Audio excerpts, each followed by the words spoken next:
everyone. Welcome to Wednesday. I hope that you're doing well. As you can see, I am back in my regular setting. This isn't our normal Wednesday setting, but I thought it would be nice to utilize the nice weather that we have got.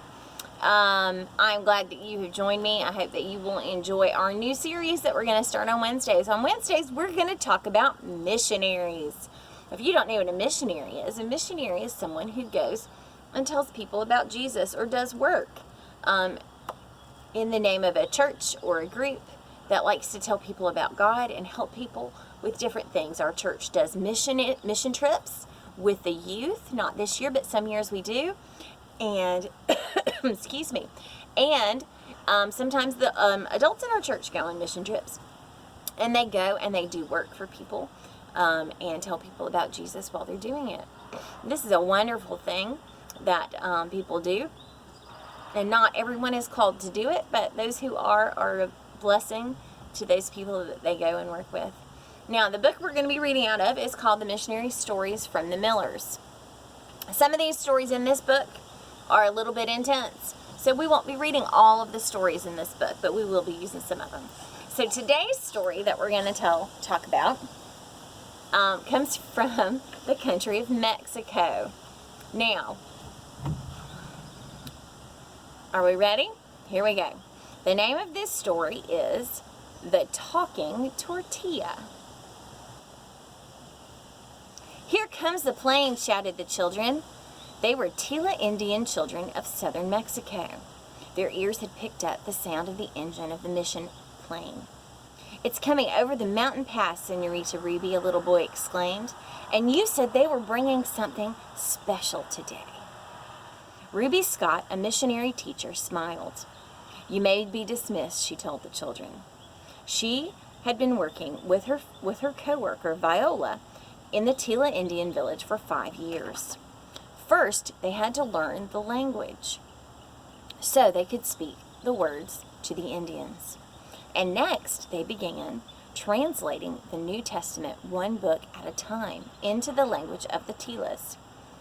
School took up most of their time. They helped to educate the adults and the children in the village to learn how to read and to write. It was more difficult for some than others. Many in the village had never heard the gospel at all, and there were not enough preachers who spoke the words of the Tila language who could get to all of those people. So how could they reach all of these Indians with God's word? And today's airplane was bringing the answer.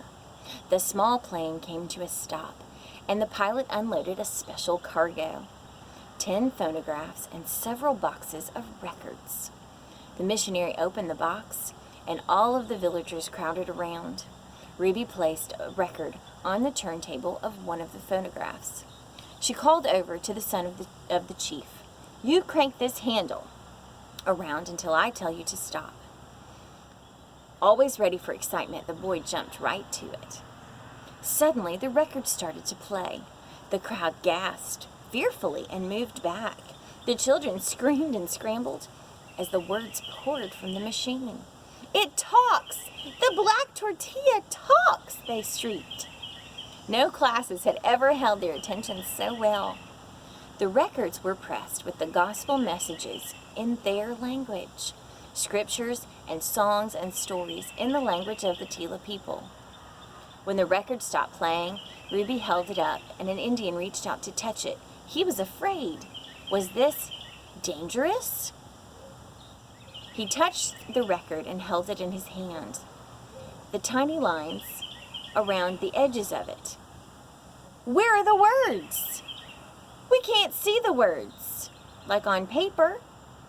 How do they jump from it and make a voice like a person?" An elderly man in the village, who was a Christian, spoke up. "God does it," he said. "There's nothing too hard for him to do. God can make words jump from that black tortilla into the ears of the people. He does it because he wants us to hear the true words." The people were silent and nodded their head as they respected the older man in the village. Now the Tila people lived in a village far away, and they could not get these machines to all of the people. In the days following, many people asked if they could borrow them to take to other villages. Domingo was a man who was a converted witch doctor who lived in the village.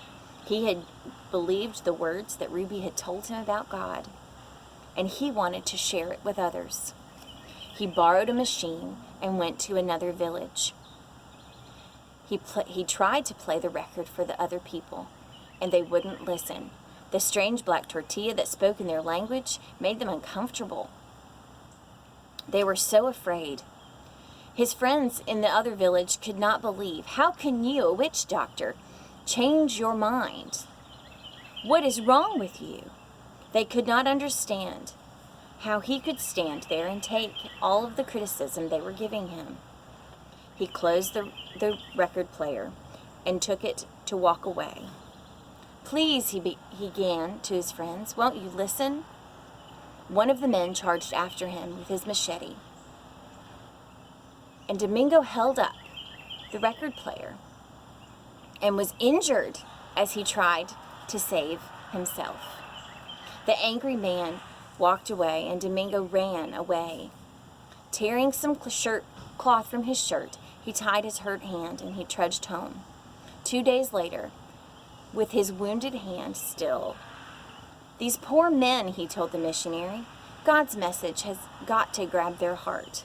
And that night, Ruby knelt in prayer, asking God to keep Domingo safe as he told others about Jesus. Now, these people were real in this story. They went and they translated the New Testament into the language of these people so that they could know about God, and I think that is so wonderful. Ruby Scott is the name of the missionary lady, and she lived, after she was in Mexico, she moved to Arizona, and she wrote a book about all of her Indian friends that she worked with in Mexico, and it is called The Jungle Harvest. Now, I don't know if that's a kid's book. I haven't read it, so maybe we wouldn't read that one completely because there might be some intense things. The son of the chief who helped with the record player became a doctor. There's lots of positive things that can come from missionary work.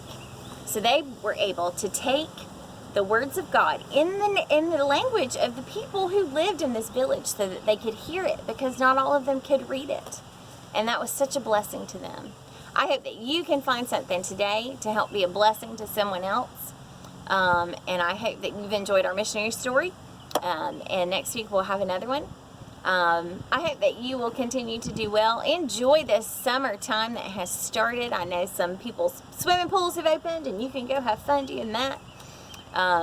Please stay safe out there, folks. And I love you all so much, and I miss you. And I hope to see you soon. Bye-bye.